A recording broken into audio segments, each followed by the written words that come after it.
A South Texas district attorney on Monday dropped murder charges against a local woman, Lizelle Herrera. Herrera was arrested last week in Starr County, Texas, along the Mexico border, charged with intentionally and knowingly causing the death of an individual by self-induced abortion. On Sunday, Starr County District Attorney Gocha Allen Ramirez walked back that claim. In reviewing applicable Texas law, it is clear that Ms. Herrera cannot and should not be prosecuted.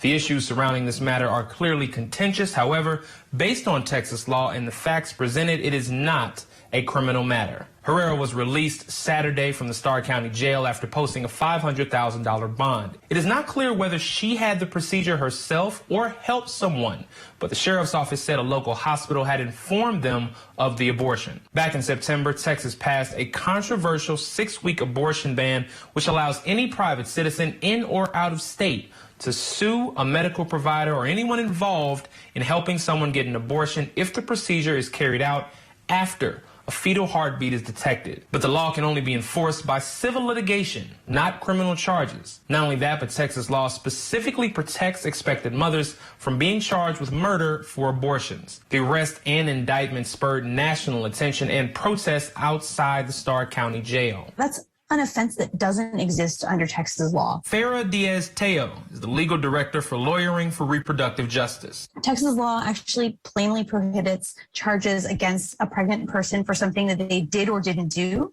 that's believed to have affected their pregnancy. So while you could charge a person with, for example, a homicide if they attacked a pregnant person and caused them to lose a pregnancy, you couldn't charge a pregnant person the same way. A Texas anti-abortion group also spoke out on the charges against Herrera. Texas Right to Life said the state, quote, clearly prohibits criminal charges for pregnant women, and the organization opposes public prosecutors going outside of the bounds of Texas law. Anti-abortion legislation has been on the rise nationwide over the past year.